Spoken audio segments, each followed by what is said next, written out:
at the expense of a bit of aim down sight speed and a bit of aim walking steadiness. Aim walking steadiness is not too important of a con. The aim down sight speed doesn't matter too much because we're pairing this with a much quicker gun to cover some of those situations where you need to get a quick aim down sight to challenge enemies who push up close to you. But sound suppression in Warzone is massive because it keeps you off the map, it keeps you covert in a lot of your fights so you don't get as easily third-partied by other people, and the damage range is just a lovely buff when we're using this gun at range to take down enemies.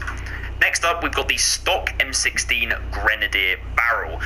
This and the Corvus Custom Marksman are very, very similar barrels. You'll see they give the exact same pros and cons as listed, but the actual underlying stats are different. And I find that the stock M16 Grenadier gives you better recoil control, makes the gun a bit slower, but as I said, this is our long-range gun that we're using to beam people at range with a solid amount of damage. So the stock M16 Grenadier Barrel gives you that damage range, the bullet velocity, so your bullets snap a bit more, and improved recoil control to make this gun a bit of a laser.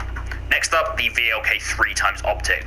By far the most utilized scope in the game, basically.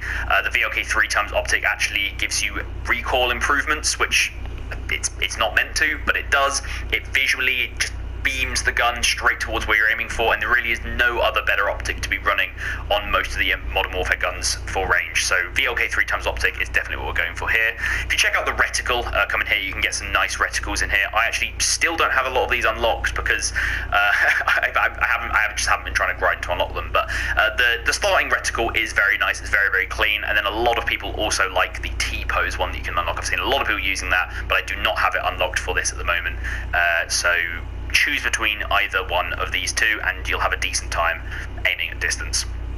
Heading back to the attachments, the underbarrel will be the Commando foregrip, which lucky enough is the first foregrip you unlock, and it gives you recoil stabilization improvements. And recoil stabilization, in other words, in Cold War, in the new COD, they've actually broken down what this really means, and they've called it what it should be, which is horizontal recoil reduction. So recoil stabilization is for recoil horizontally being reduced, and if we go down to example to the Ranger foregrip and we see recoil control, that's your recoil upwards. So you get these two kinds of recoil when we're looking at these guns, and in most situations we want to be reducing our horizontal recoil, because horizontal recoil is a random recoil left and right, and it's a lot harder to control than a straight kind of vertical recoil. We can just pull down on our mouse, or we can pull down on a stick if you're playing on controller, and we can counter vertical recoil. It's very hard to do the same for horizontal, so we limit that horizontal recoil by putting on the Commando foregrip. A lot of words there. Guys, I know if you guys see my guns, they're ass. I know. I'm just trying to level up some good guns. For Warzone, we like increasing our mag size, especially if you're playing, trios. I'm like literally using level 1 guns right now. Running something like a rear grip or a stock if you want to just improve the gun's speed. This game, playing with different 60 round mag is going to do you wonders in the ammo size up, and you don't have to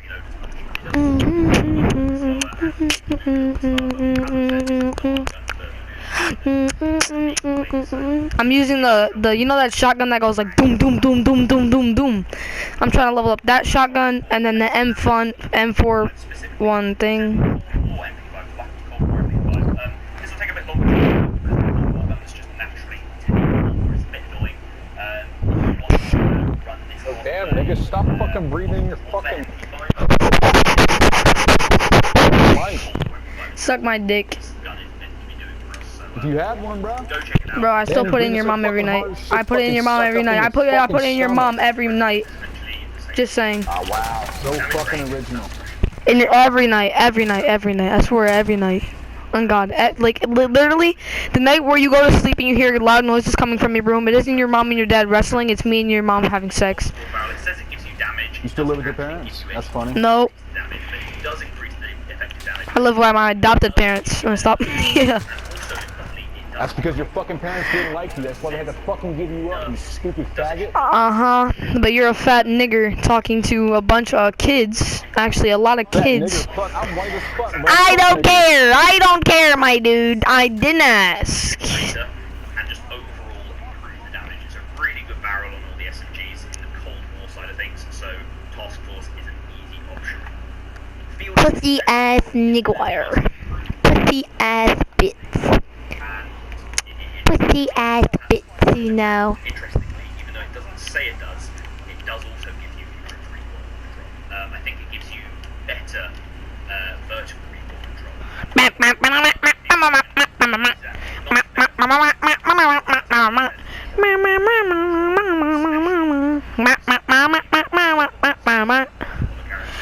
gun recoils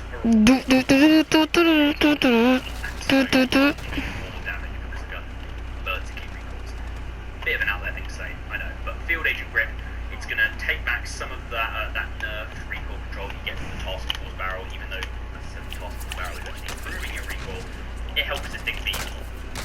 For the ammunition, this is an absolute no-brainer right now. The Salvo 50 round fast mag is an incredible attachment.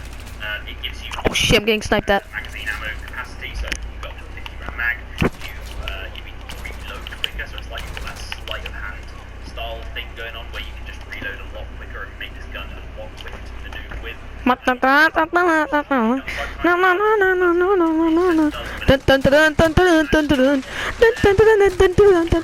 killed this ass!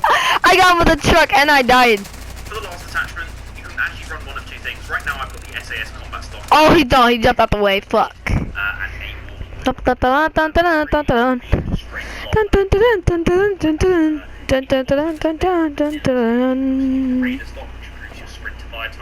Thank God they left. but I found that I don't really need They're mad fucking annoying. sprint to fire time is already good enough. I thought they were still in the match, that's why I was still doing the thing. Sprint really quickly. People keep trying to snipe me, dude. It's getting mad fucking annoying. 5 mil. Like, what this does is make this gun an absolute hip fire machine. So you don't need an ADS. So potentially for beginners that could be good, but I know that actually, even though it sounds like an easier thing to do, many beginners would rather be able to aim down sights and play like that. So we will not run the laser sight. Fuck! Where you can ADS and Tell the people where I'm marked. as you're in. They're all in that house. I was born to do this job. You're a PR guy. Let me show you around. So there we go, we've got our 2 guns for our class. Moving down to the perks, we'll go through these very quickly in terms of meta at the moment. EOD is still probably the most meta thing you will see because it just gives you that reduced damage from non-kill streak explosives and fire. So all those Sentexes, C4s, Molotovs, just all that stuff that people are chucking at you and can just one-shot you. This just removes them from the game essentially, where they need to be a couple of chucks at you to really blow you out of buildings and stuff. So EOD is still going to be very, very good. In terms of other options here, you could run double time if you want to be moving across the map a bit quicker. It doubles the duration of attack sprint and means you can crouch move a lot quicker. Can be useful if you're playing really, really rushing using that MP5 a lot, but EOD overall is just going to be better for you in most situations. For the second perk, we have to run Overkill in this because Overkill is going to be what allows you to run 2 guns so you can cover all different ranges. It will be useful to make a ghost class as well that you can swap to later on but keep both your guns, so you pick up that loadout, your gun drop on the floor, and you pick back up your M4 and your MP5. I'll have another video coming out fairly soon on how best to make one of these ghost classes as a second one or as a loadout you might pick up later on in the game if you just come back from the gulag. So for this, we definitely have to run Overkill. For perk 3, Amped has been the go-to forever basically because of the faster weapon swap.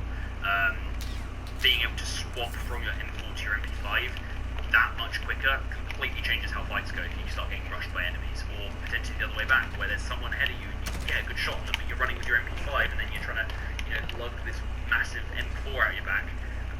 It just doesn't really work. You need Amped to be able to really stay on top of people and be ready for any situation that comes at you.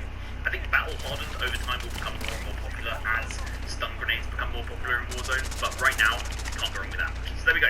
EOD, Overkill, Amped. One shot. Of this loadout are the lethal tactics. Right now, Semtex is probably the most viable of the explosives. You can throw this thing. And right now, Semtex, it essentially just a grenade. Exactly where you want it. You can't do anything and have it explode at the right time. But Semtex, you can stick vehicles, you can stick people, you can just stick walls near where people are going to be running. It's a very, very Oh shit, there's... focused explosive. It kills people obviously, but it's very easy to use. Like so Semtex is definitely my go-to there. And finally, tactical. I've recently switched to stun grenade as someone who's playing the game quite a lot, and I think that it's honestly probably a better idea for beginners, because beginners are more likely to chuck stun grenade than to use the other option, which I still think is perfectly viable, and someone in your squad probably should run one, which is a heartbeat sensor, in order to pick up enemies who don't have ghost and be able to get that info when you're moving in on buildings. But with the increased amount of people being able to get those ghost passes, heartbeat sensor becomes less and less useful as the game goes on, whereas a stun grenade will win you fights, because not many people are running battle hardened, and the lowering of people's turning speed from a stun grenade means you can stun them, run around them and kill them, and they have absolutely no chance of getting you back. So yeah, it's an absolute beast. Run the stun grenade. And there we go, that's the whole class, the beginner loadout for Warzone right now. There'll be other people who will have different opinions on what the best guns for beginners are. There are definitely better guns in the game than the M4 and the MP5, I think. The MP5 is probably one of the best SMGs in the game, so it's hard to find guns that are better. There's been a lot of people are sleeping on right now. The M4, there's definitely guns that kill quicker than it, things like the AMAX, things like the RAM, but things like the FFAR, but they're a lot harder to use, and you'll find new players trying to use these guns really struggling to land the shot. So I think the M4 is the perfect balance between a gun that shoots really damn straight and also kills quickly.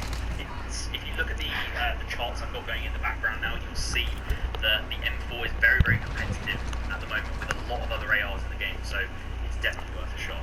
Anyway, if you enjoyed this video, as I said beforehand, please do like the video, subscribe for more videos coming very soon, and I will catch you guys in my next one. Bye-bye.